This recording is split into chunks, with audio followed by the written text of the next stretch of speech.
and I have the privilege in being able to introduce one of the board members of Victoria Thoresen of Norway. Victoria has been one of our very special student members. She is a professor of education at one of the leading teacher training colleges in Norway. She's been involved in developing Norway's national educational curriculum. She has written school textbooks, written guides for teachers. She's had a long career in the area of education. Also, as you already gathered from the things she's doing here, and we'll see more this morning, she has been the coordinator, the organizer, the man behind the Consumer Citizenship Network, which is a big EU-funded network focusing on how to change people's behavior, how to educate young people to consume more responsibly and more sustainably.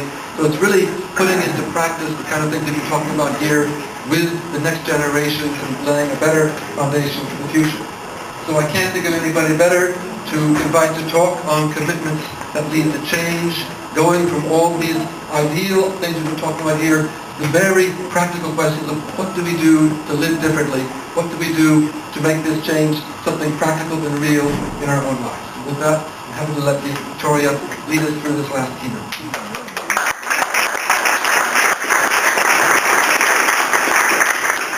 I'm sorry to pull you away from the coffee table, but we have one more last session and Arthur will sum us up before we go home. But it's been a busy weekend. It's been a time where we've had lots of ideas, lots of inputs from many different parts of the playing field, as you might call it. And I think they've been exciting presentations. I've never had to rewrite a speech so many times here. And that shows that we're pretty much in line. The direction we're all moving in is one in which we have a lot of similar thoughts, similar ideas, and in many cases, similar initiatives. But what I wanted to do was to go, as Arthur said, a little bit more and look at some concrete directions.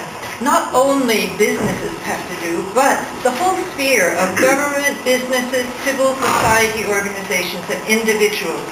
Because when we're talking about a sense of responsibility for the entire humankind, it's an interactive, dialectic process. It's dynamic. You know, what the government does and doesn't do affects what the businesses do and don't do, which also affects civil society's actions and our individual actions.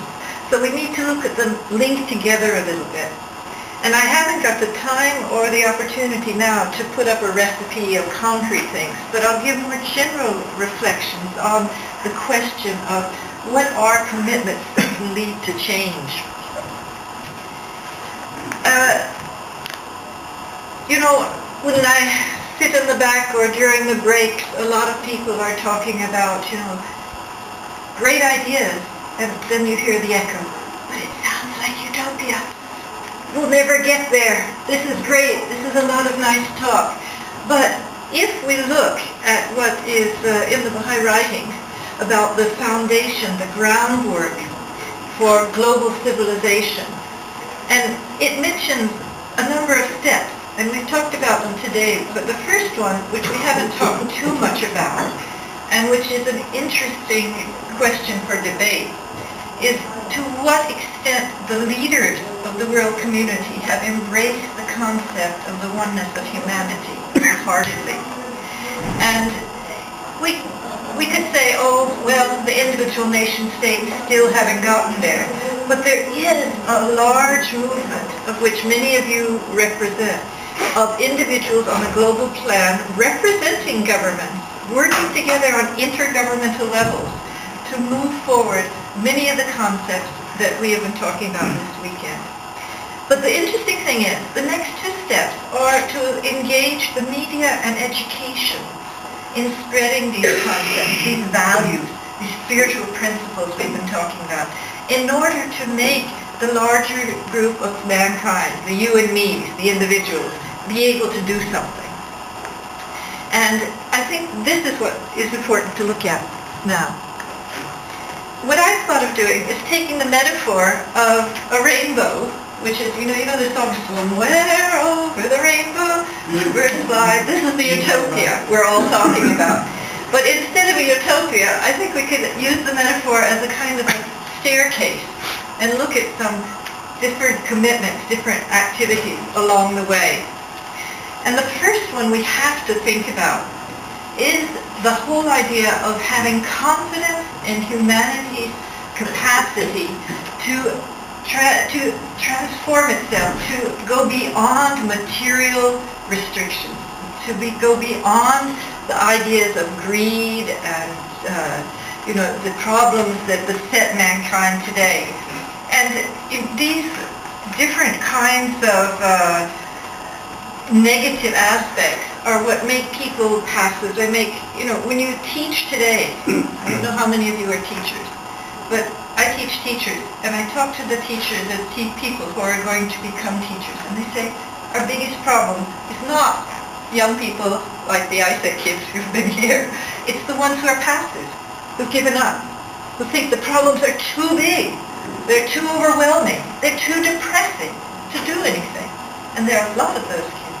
And there are a lot of those people in the world.